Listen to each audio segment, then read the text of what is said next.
What's going on, everybody, and welcome to the first Grain to Glass of 2025. Today we're going to be making up a little bit of a twist on a classic style English Pale Ale. The beer that I'm making today, I'm going to taste probably one, maybe two times. The entire batch of the beer I'm making today is going to go away at a party, and whatever's left over is going to basically be a gift to a good friend of mine. My buddy Matt is having a baby shower. He's having his first kid, and he figured he'd rub it in his wife's face by drinking a ton of beer during this party. In reality, though, this is a pretty celebratory occasion, and I'm happy to brew a beer for him. So today we're going to be making up a quick English Pale Ale. I'm going to be using VOSS KVEIK as a way to ferment it quickly, get it packaged within a few days. We're going to can up the entire batch, and we'll see what Matt thinks about it. I'm not taking this beer too seriously, to be honest. It's more of a let's clean out the fridge kind of beer. I got some old malts, I got some old hops that need to get used, and you know, VOSS is a reliable fermenter, right? I'm also very excited to see what the VOSS does when it plays with English ingredients. I think that the orange kind of character that VOSS is known for will play well with that flavor profile. Matt's had a lot of my beers in the past. He's a big fan of them. I'm certain he'll be very happy with what we cook up today. So let's jump into it. I do want to give a quick shout out to Clawhammer Supply. They make the system I'll be brewing this beer on today. That's their 10-gallon, 240-volt electric brewing system. This is going to be an English style beer, so one of the defining characteristics of that is English malts. We're starting out with one of the best base malts of all time, Simpson's Golden Promise. Somewhere halfway between a standard pale ale malt and Maris Otter in terms of sweetness, biscuitiness, complexity. It makes a fantastic, easy drinking beer, but has lots of nice flavor. 8 pounds of that. We're gonna add 1 pound of Munich 1 to add some color and a little bit of breadiness to this beer. I am gonna be leaning kind of more into the malt flavors of this beer, as you'll see as we go through this recipe. Following that up with ½ pound of Simpson's Light Crystal Malt. This is an English crystal malt, and these are top of the line. I really love the Simpsons varieties of crystal malts. They're really nice in the complexity of flavors they represent. You get the toffee flavors, you get that light raisin kind of character, a little bit of honey as well from that crystal light malt. And then for crystal medium, I'm gonna add 4 ounces of that. And again, these are gonna both color the beer, but also add a little bit of sweetness and complexity in the malt profile. The medium crystal tends to be a little bit more of that caramel flavor. Again, without being excessively sweet. This is why I really like those malts. For hops in this beer, we're adding classic East Kent Goldings. I have lots of East Kent Goldings left over in my freezer, so we're just gonna burn through some of those. These are, bear in mind, 2 different alpha acid concentrations because this is a beer that's cleaning out the fridge. So I'm using 1 ounce of East Kent Goldings at 4.8% alpha acid, and that is gonna go in as a bittering addition at 60 minutes for about 17 IBUs. We're gonna boil for 50 more minutes, and then at the 10-minute mark, I'm gonna add 2 more ounces of East Kent Goldings, this time 3.3% alpha acid, but that's gonna give us about 8 IBUs at the 10-minute mark. I'm hoping that 10-minute addition will add some nice noticeable hop flavor from that wonderful, wonderful variety of hop. Shooting for about 25 IBUs overall. For the water profile on this beer, I am targeting one that kind of emphasizes the malt a little bit more so than the hops. Sometimes I flip-flop this. Sometimes for English beers, I'll go high sulfate to chloride. In this case, I'm doing high chloride to sulfate because I think in this particular case, I do want that malt profile to come through and to be substantial and satisfying. That is going to be 68 parts per million of calcium, 7 parts per million of magnesium, 26 parts per million of sodium, 120 parts per million of chloride, 81 parts per million of sulfate, and 0 parts per million of bicarbonate. And in order to get that water profile, I'm starting out with 8 gallons of reverse osmosis water, and adding to that 5 grams of calcium chloride, 2 grams of sodium chloride, 2 grams of magnesium sulfate or Epsom salt, and 3 grams of calcium sulfate or gypsum. That will all go in to the strike water as it heats up. For the yeast on this beer, as I mentioned earlier, I'm using VOSS KVEIK. Normally for an English Pale Ale, you'd want to use English yeast. You know, it's generally a good idea to kind of keep the region of your ingredients all the same if you're trying to brew a specific style of beer. But like I said, I'm not sweating the details too much on this beer. This is more about having fun and getting a decent beer out to my buddy in a relatively short period of time. And when you need to turn a beer around quickly, there's no better option really than KVEIK. So we're going to be using VOSS, Lalaman's version of it specifically, and this is something that is going to turn that beer around very, very fast. It ferments nice and hot, and I should see the completed fermentation in probably 3 to 5 days of overall fermentation time. The baby shower is 2 weeks away as of brewing this beer, so the 3 to 5 day fermentation time gives me that extra padding, that extra time for conditioning, packaging, all that good stuff that needs to take place so we're not rushing the beer on the back end. Sometimes East Kent Goldings can give a little bit of a marmalade character to the final flavor of the beer, and Voss is known for pushing a little bit of an orange flavor as well, depending on how hot you ferment it. I think that's gonna blend very nicely, so we'll see what happens. I'm not gonna be fermenting this one too hot, just right in the standard KVEIK fermentation range, about 90 degrees Fahrenheit. Finally, for the mash in this beer, again, I'm trying to make this a little bit more substantial of a beer. I'm trying to bring that maltiness forward a little bit. I'm gonna go for a higher single infusion mash temperature of 155 degrees Fahrenheit. This probably will raise that final gravity a little bit, limit the attenuation, which is good because KVEIK can oftentimes over attenuate beer. So I wanna try and buffer that a little bit with some higher mash temperatures. And because I'm limited on time, I'm doing this as an overnight mash as well. I'll be setting my kettle up to maintain 155 degrees all night long, and then I'll come back the next day, we'll finish off the brew day. I'm very excited for this, guys. It is the first beer of 2025, and I'm hoping it's a good one. So let's jump into the brew day. I started out by adding 8 gallons of reverse osmosis water into my 10-gallon 240-volt Cloheimer supply system and started to heat that up to the target mash temperature of 155 Fahrenheit. As this was going on, I measured out all my water salts and I added those into the strike water as it was heating up, mixed it up thoroughly, and I also milled out all of my grain. Once everything was heated up and milled out, I went ahead and dough'd in with the entire grain bill, mixing it up thoroughly, breaking up all those clumps of grain, and allowing the mash to rest undisturbed for the next 10 minutes. Once the mash had rested for 10 minutes, I went ahead and pulled a pH sample, cooled it off with some whiskey rocks, and got a on-target pH measurement of 5.3, which was nice to see. So there's 2 different ways to do an overnight mash.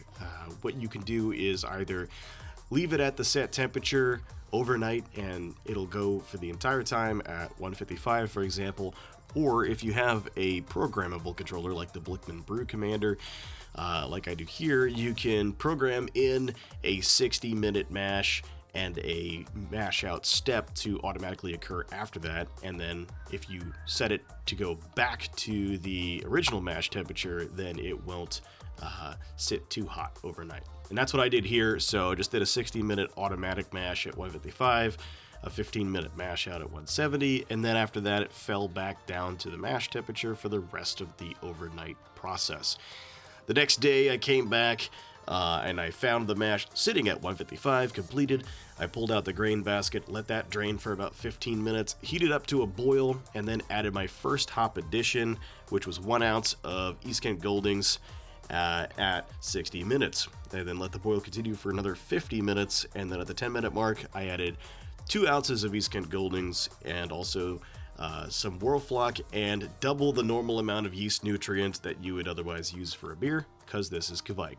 After that 10 minutes was up, I quickly chilled down below 180 degrees, ending the boil, and started a whirlpool to coagulate all the trude together, pile it up in a nice neat cone in the center of the kettle prior to transferring. Once the whirlpool was complete, I chilled in one pass through my counterflow chiller, getting it into the fermenter, which was the Spike CF5.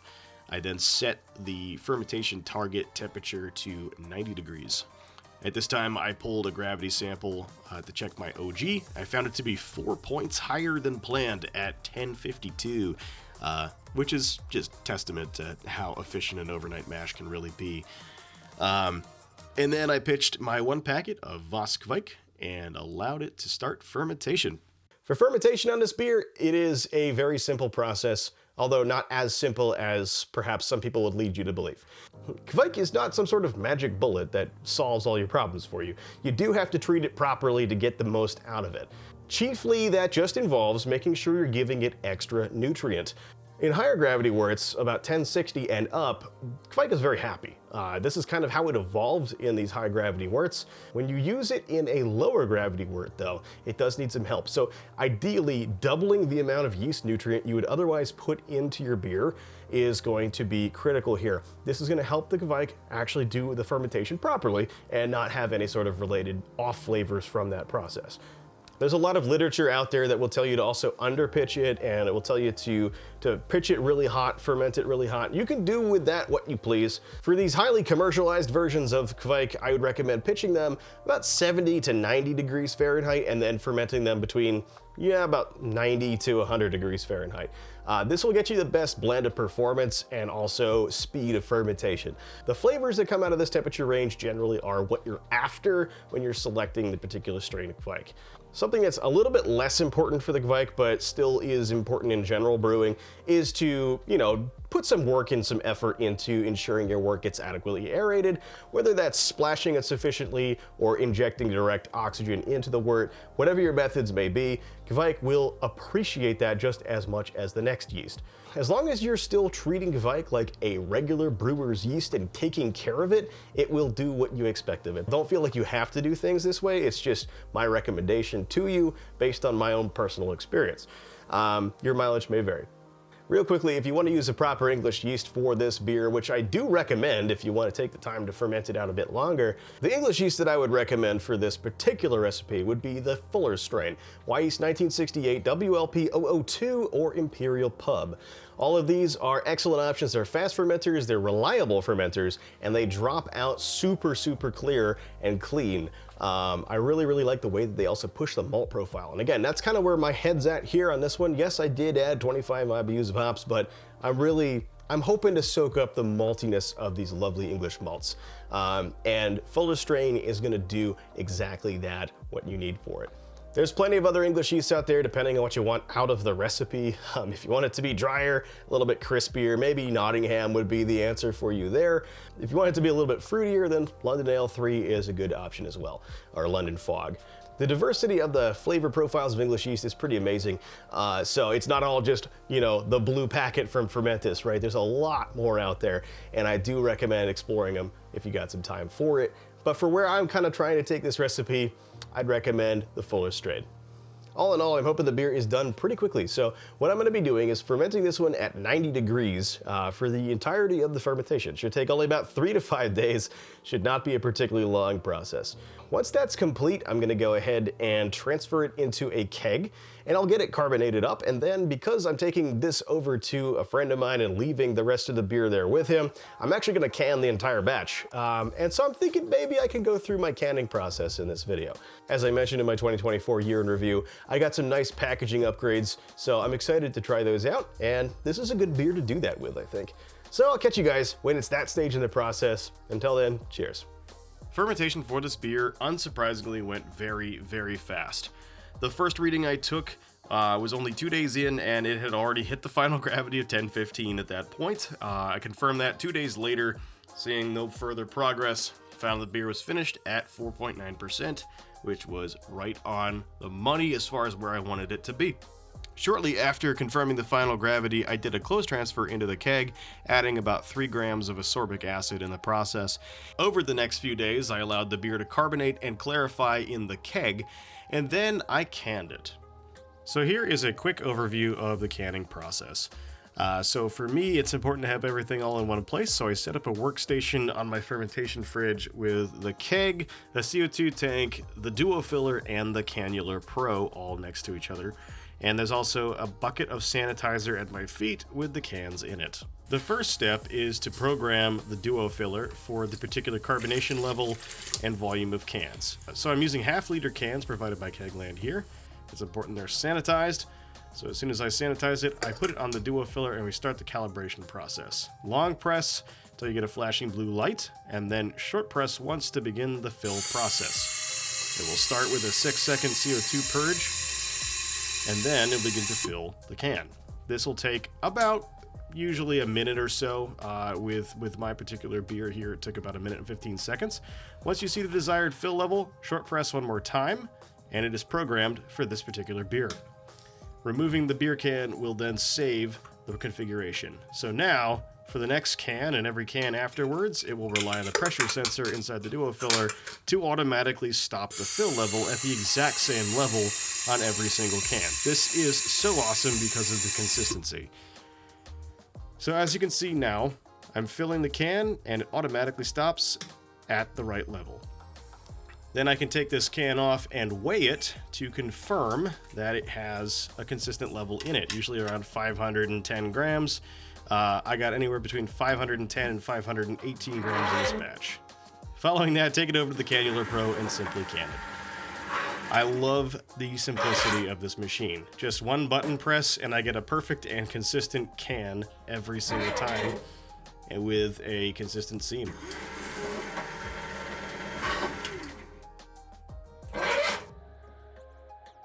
And here's what the process looks like from start to finish. I was averaging about 1 minute and 45 seconds per can, so canning this entire batch took me just about an hour.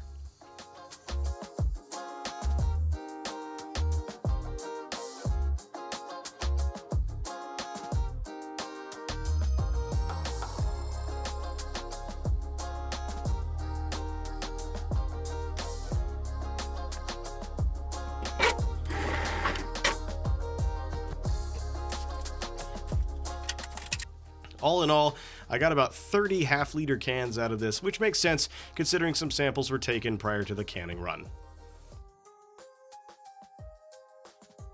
So the beer is called Make Merry for Mini Matt and comes in at 4.9% ABV and 24 IBUs.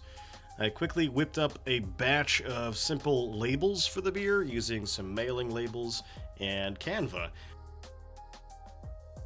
For the appearance of the beer, it is pouring a really nice, mostly clear, dark, deep gold color bordering on orange, and it's really nice to look at, to be honest. This beer does have a fantastic head that builds up, fluffy and really very, very well constructed with great lacing. That's due to that higher final gravity, all those crystal malts in there. But it really does stick around for a long time and just is a really nice visual treat for this particular beer.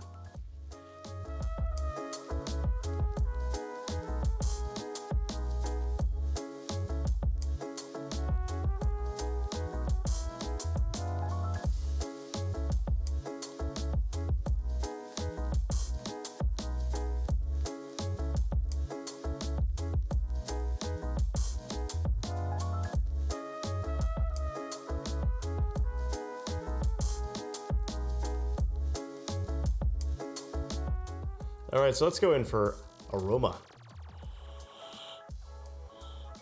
Aroma on this one is interesting. It's definitely got that English hop character at the forefront. We're looking at mostly like a little bit of a toffee-like maltiness, and then there's that earthy, orangey East Kent Goldings character.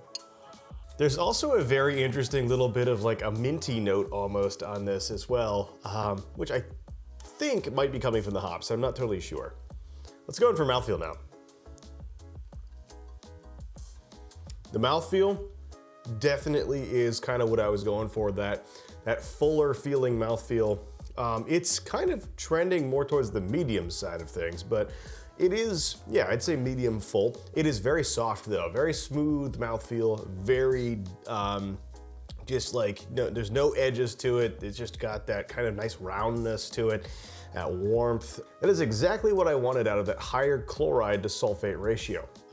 That smoothness, that roundness really helps the malt flavors come through. Dare I say it's almost a little creamy in the mouthfeel as well. Very similar to a well-made hazy IPA, the same kind of puffiness, creaminess that's there. That's pretty important for this beer. All right, so now let's go in for flavor.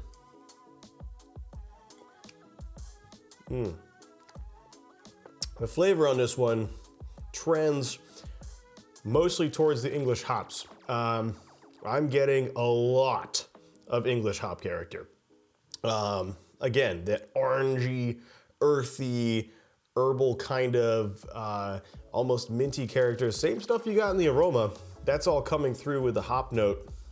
Unfortunately, at the beginning, there's actually a little bit of an acidic bite to this, which I should have seen coming because that's entirely due, I think, to the KVEIK pH drop. But after that, yeah, it rounds out nicely. The malts are sort of coming through. I think they're dominated in terms of balance though by the hop flavor. Probably shouldn't have gone with 2 ounces in there. Should have gone to just 1 at the 10-minute mark. But overall, the malts do come through. There is a biscuity, slight honey-like note in the background. On the exhale is a really, really pleasant grain flavor. I'm not getting the toffee that I was getting in the aroma. I'm getting more of like a richer malty character, like almost like a malted milkshake kind of thing. To be honest with you, it's not as sweet as I expected it would be, but I don't think that's a bad thing. It makes it very easy to drink. The flavor is mostly balanced between the hops and the malt, but I think there's a little bit of a bias towards the hops on this one. The Kveik character in this one, though, is coming through, getting kind of that little hint of like a funkiness. In some Kveiks, it manifests itself like a mushroom flavor. That's not really what's going on here, but there's like a little mustiness, maybe? I guess is kind of the best way to describe it. The kind of funky orange character of the VOSS comes through as well. I would say it blends sort of well with the East Kent Golding's orange character. It's not the same orange flavor. This is a bit more funky. I wouldn't say that it's the best blend of the world, but it's definitely not the worst either. This works.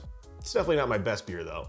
There's definitely a lot of things I could do to improve this one. Firstly, I think I would recommend, if you have the availability and the desire to do so, definitely use English yeast with this. It's missing something from not using the English yeast. It's kind of missing that glycerol character that increases the mouthfeel. It's missing the extra malty punch that the fuller strain would deliver.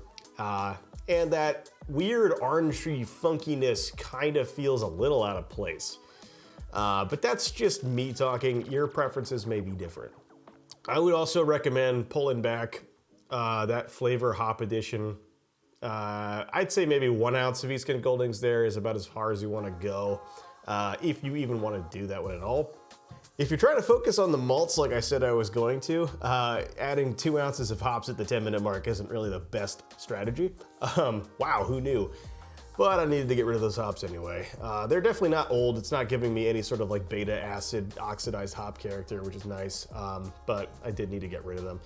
Either way, the beer's not bad, especially for a less than 1 week grain to glass, but you know, I feel like I could have done better in a few things. I think like most of us, I'm honestly my own worst critic. A few days after filming my own tasting segment, I took the cans over to Matt's place for the baby shower. I got his feedback, and I also got a lot of candid feedback from some of the other guests that were there as well.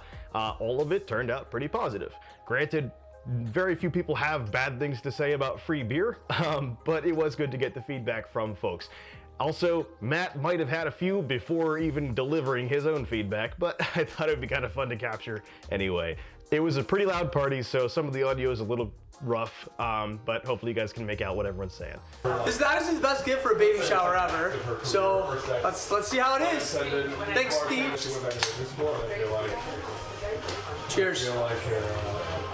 I feel like that. Thank you. He often said like, damn. This beer is absolutely delicious. It is like a perfect balance. Malty.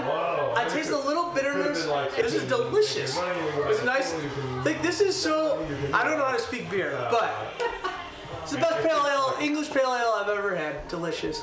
10 out of 10. It might be the only English pale ale you've ever had. Is that true? So when you asked me to brew an English pale ale, is this what you were expecting? To be honest, I didn't know what to expect. Like I am used to like the American style pale ales, so this one definitely has a lot more flavor and malt to it. And I'm curious to see what it looks like in the glass. I want to see the color. I bet it's probably a little darker than a normal pale ale.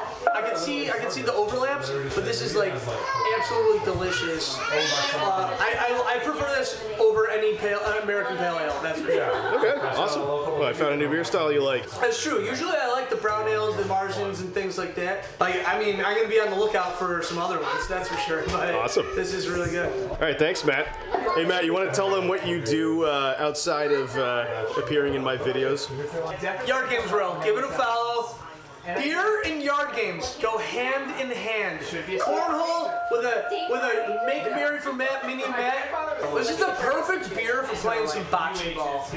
I would play some bocce while drinking this beer. Just out in the courts in the North End, just playing some bocce, having this beer, delicious. Check me out on Yard Games World. No, I think it's really good. I don't know anything about beer, so I'd say it's a little creamy. Does it have a chocolate taste? Yeah. handle it. Good because it's mild. Yeah. Like it's not too intense of a flavor, so it's really drinkable, but it still has a lot of like body to it. If that makes sense. Yeah, I would say that. You guys like it overall? I love it. Love It's really, really good. Thank you. Thank you guys. Very good. Very good. Ooh, I do get a little bit of the orange. Very nice. Not so hoppy. Really smooth. Not so many alcohol. Not so much alcohol. We're all headed to the basement. I had a blast making this beer, and honestly, more so than I expected, I really enjoyed giving the entire batch away. That was actually really fun to watch people crushing my beer and having a great time with it and enjoying it really overall. Make sure you're following Matt on Yard Games World if you are into yard games of any variety. He has written a book on this stuff. He's got a wealth of knowledge and a garage full of yard games. He's also got a couple Guinness World Records in cornhole, so this guy does know what he's talking about. Give him a follow, hit him up if you're into that sort of thing. He's a good guy, and I'm certain we will be working together again in the future. If you enjoyed today's video, please go ahead, hit the like button, comment down below, and subscribe if you haven't already. If you want to support the channel, please also consider picking up a t-shirt. You can pick up this design and plenty of others in the merchandise store, which is linked in the description box down below the video. It's a great way to help support the channel. I get something out of it, you get something out of it, it's a mutual benefit. I also have a Patreon, which is a huge source of funding the channel, because the Patreon support is the reason why I can do things like get the Duofiller and that can seamer. I would not be buying those items on my own without that support, so it is something that I'm very, very grateful to the patrons for. If Patreon is not your thing though, I also have channel memberships, and there's the super thanks button if you want to hit either of those.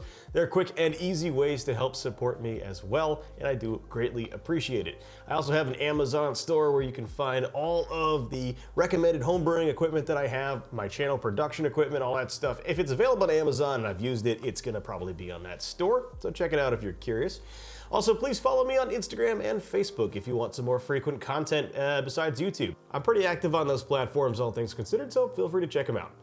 And last but certainly not least, if you're still here, thank you very much for watching the whole video. It means a lot to me. These things are fun to produce, but they certainly do take a lot of time and effort. So by watching the whole thing, you're telling me that you got something out of it and enjoyed it. And so therefore, this one goes out to you guys. And until the next one, cheers.